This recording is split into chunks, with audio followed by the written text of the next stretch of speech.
Our next speaker, as Doug introduced her, is Haley Hoch. She's going to be speaking to you shortly. Remember to keep tweeting at Innovate the State and keep writing down questions for our discussion period at the end of this section. Thank you.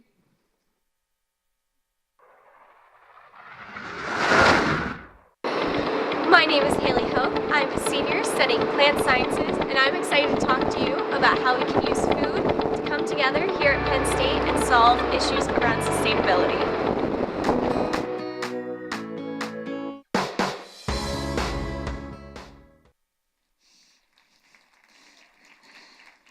Good afternoon, everyone. So I'm glad Doug got us thinking about sustainability, and hopefully he got you thinking about your own definition of sustainability and a little bit more than just how it relates to recycling. Because these definitions of sustainability to me feel a little two-dimensional. I'd like to breathe some life into this and make sustainability a little more personal today. So I'm going to share with you what comes to my mind when I hear the word sustainability. When I hear the word sustainability, in my mind's eye, I can see a rainbow of fresh fruits and vegetables that start a conversation about food security and community nutrition. I can feel in my hands the weight of a thick, spongy, dark soil that I'm about to plant a seed into, but that holds so much more life than we can imagine. I can hear in real time the peer-to-peer learning that's going on as one of our students leads a tour and is talking to other students about the economic ins and outs of a CSA or campus-supported agriculture operation.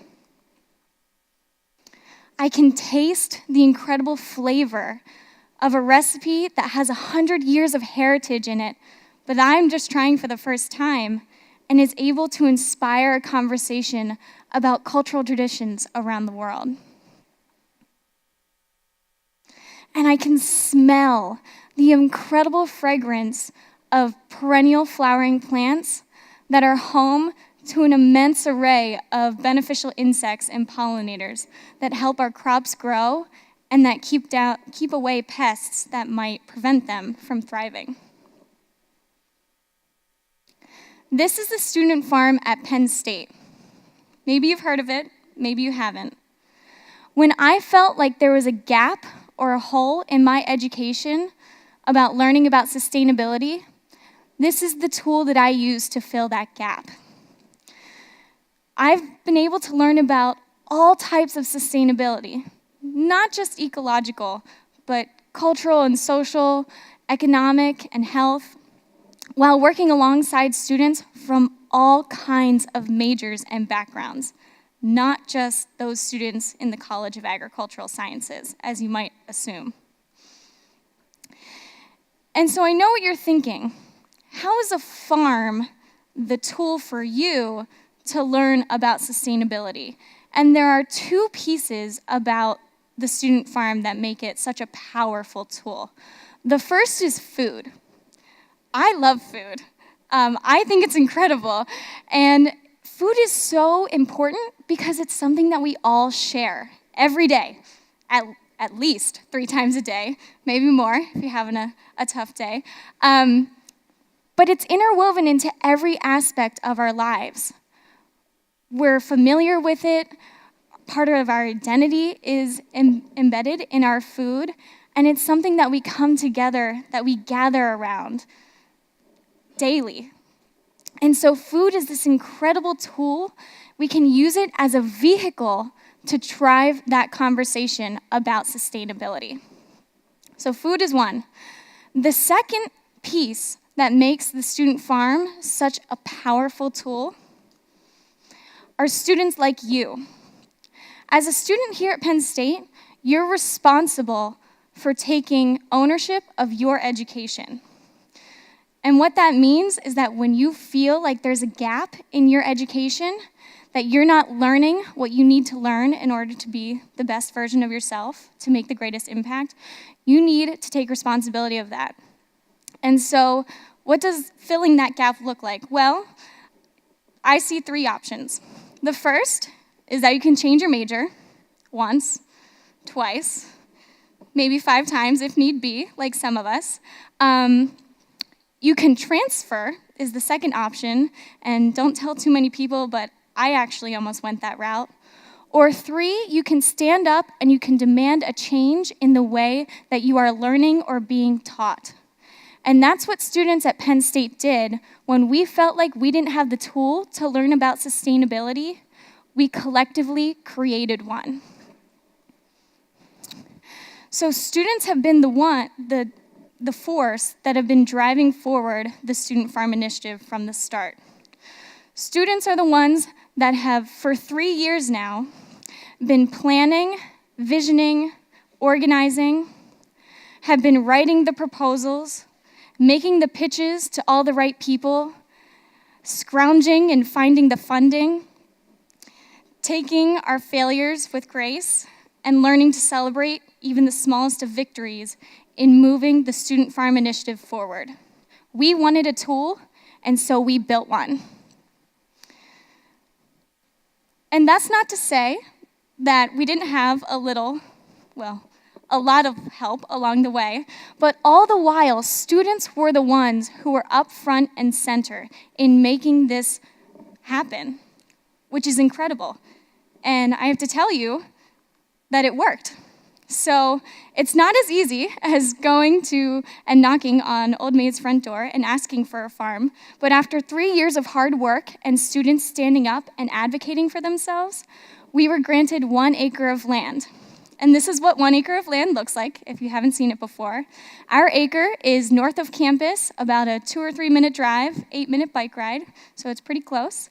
And we have it for another 2 or 3 years to prove that students care enough about sustainability that they're going to utilize this tool.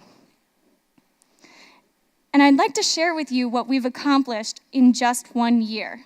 We gained access to this land last January in 2016, and in 1 year at this farm, we connected with 15 student interns that represented 5 different colleges here at Penn State, not just the College of Agricultural Sciences. That number, 15, is actually going to almost double because we just brought on our brand new team of student interns, and they're even more diverse and incredibly hardworking than our first round. These interns helped us grow 34 different varieties of fruits and vegetables using organic and sustainable practices. And we were able to sell over 10,000 pounds of produce to places like Sbarro in the hub, actually, your dining halls like Redifer and over in West Commons, to the Village at Penn State, the Nittany Lion Inn, and the Penn Stater. So in addition to those wholesale accounts, we also had a direct market operation where we sold vegetables weekly to more than 40 faculty, staff, and graduate students here at Penn State through a CSA or campus-supported agricultural operation. Students were the ones managing that the entire time. In those growing seasons, we used approximately 200 food miles. And food miles are sort of a measurement for representing the resources it uses to get food to your plate. Only 200 miles in 1 year. That's incredible, and that's a great tool that we can use for learning about sustainability. We engaged over 150 volunteers who completed more than 300 service learning hours on our farm. And the farm itself is actually more than a farm, so we've expanded it to become the Sustainable Food Systems Program. And that program has an engaged scholarship component where we interact with courses that complete projects for us on a client basis through the Sustainable Communities Collaborative. We've interacted with 19 different courses and have reached over 500 students here at Penn State in the last year. We're also creating an intercollegiate minor called the Food Systems Minor, so no matter what you're studying at Penn State, you can enroll in the minor and be a part of this program. Another piece of the Sustainable Food Systems program is the Student Farm Club, which I'm lucky enough to co-direct this year. Our students in that club are interested in deepening their understanding of sustainability, and so they work on self-directed projects that have to do with everything from production all the way to nutrition and consumption and food waste. So our projects span the whole length of the food system. It's not just production on a farm. And through the Student Farm Club, we've been able to host over 35 community events and tours this year, all student-led. So the Student Farm and Sustainable Food Systems program was the tool that I used to fill the gap in my education on learning about sustainability. Maybe it'll be your tool. Maybe you can use the Student Farm and the Sustainable Food Systems program, or maybe you won't, and that's okay. But my challenge to you is to take ownership of your education, find those gaps, and stand up to seek out or create the tools that are going to fill them. Thank you.